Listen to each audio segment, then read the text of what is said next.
ଜଣେ ସାଉକାର ଘରେ ହଳିଆଟିଏ କାମ କରୁଥିଲା। ଦିନେ ହଳ କରୁ କରୁ ହଳିଆଟି ଗୋଟିଏ ସୁନାମୁଣ୍ଡା ପାଇଲା। ସୁନାମୁଣ୍ଡାଟିକୁ ପାଇଲା ପରେ ହଳିଆ ନିଜ ଘରକୁ ନେଇ ଆସିଲା। ସୁନାମୁଣ୍ଡା ପାଇବା ପରେ ହଳିଆର ଖୁସି କହିଲେ ନ ସରେ। ଆଉ କିଛି ଦିନ ପରେ ସେ ବି ସାଉକାର ହୋଇଯିବ।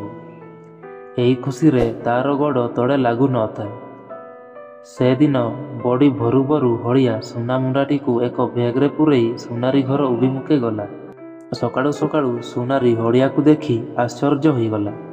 ସୁନାରୀ ହଳିଆକୁ ଟାପରା କରି କହିଲା, କିଓ ହଳିଆ ଭାଇ, କେତକୁ ନ ଯାଇ ଭୁଲରେ ଏଠାକୁ ଚାଲି ଆସିଲ କି?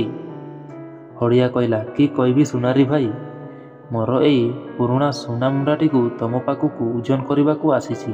କେତେ ହେବ ଓଜନ କରି କହିଦେଲେ ମୁଁ ପୁଣି ଫେରିଯିବି। ହଳିଆ ପାଖରେ ଏତେ ସୁନା ଦେଖି ସୁନାରୀର ମୁଣ୍ଡ ଘୂରେଇ ଦେଲା। ସେ ହଳିଆ ପାଖରୁ ଏଇ ସୁନାକୁ କେମିତି ହଡ଼ପ କରିବ ସେ କଥା ଚିନ୍ତା କଲା।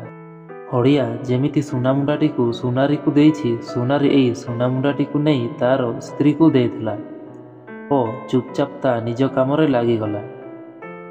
ସ୍ତ୍ରୀ ଏଇ ସୁନାମୁଣ୍ଡାଟିକୁ ନେଇ ତା ସିନ୍ଦୁକରେ ରଖିଦେଲା। ବହୁ ସମୟ ଗଲା। ସୁନାରୀ ଆଉ ହଳିଆକୁ ସୁନା ଫେରାଇଲା ନାହିଁ। ହଳିଆ କହିଲା, କିଓ ସୁନାରୀ ଭାଇ, ମୋର ସୁନାତକ କେତେ ଓଜନ ହେଲା କୁହ ଭଲା। ମୁଁ ତେଣେ ବିଲକୁ ଯିବି, ବିଳମ୍ବ ହୋଇଗଲାଣି। ହଳିଆର ଏହି କଥା ଶୁଣି ସୁନାରୀ ନ ଶୁଣିଲା ପରି ବ୍ୟବହାର କଲା ଏବଂ କହିଲା, ସୁନା ତମ ଭଳି ଭିକାରୀ ହଳିଆର ପୁଣି କି ସୁନା?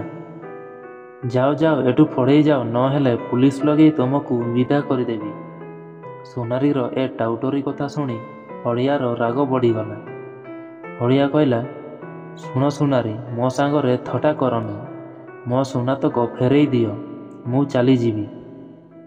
ସୁନାରୀ କିଛି ନ ଶୁଣି ହଳିଆକୁ ଧକ୍କା ମାରି ବିଦା କରିଦେଲା ଏବଂ ଯାଇ ରାଜାଙ୍କ ପାଖରେ ହଳିଆ ବିରୁଦ୍ଧରେ ଫେରାଦ ଦେଲା।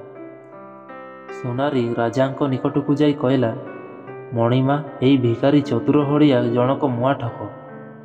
ମୁଁ କୁଆଡ଼େ ତା ସୁନା ନେଇଯାଇଛି ବୋଲି ମିଛରେ କହୁଛି।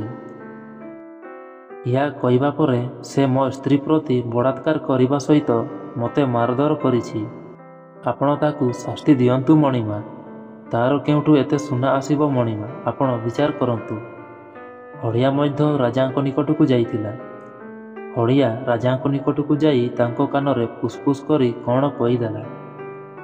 ହଳିଆର କହିବା ଅନୁଯାୟୀ ରାଜା ସୁନାରୀକୁ ଦରବାରରେ ଅଟକ ରଖି ତାଙ୍କର ଜଣେ କର୍ମଚାରୀଙ୍କୁ ସୁନାରୀ ଘରକୁ ପଠେଇଲା। ରାଜକର୍ମଚାରୀ ସୁନାରୀ ଘରେ ପହଞ୍ଚି ସୁନାରୀ ସ୍ତ୍ରୀକୁ କହିଲେ, ମୁଁ ରାଜାଘର ଗୁମାସ୍ତା। ତମ ସ୍ୱାମୀ ରାଜାଙ୍କ ଘରେ ଥାଇ ମୋତେ ତମ ପାଖକୁ ପଠେଇଛନ୍ତି।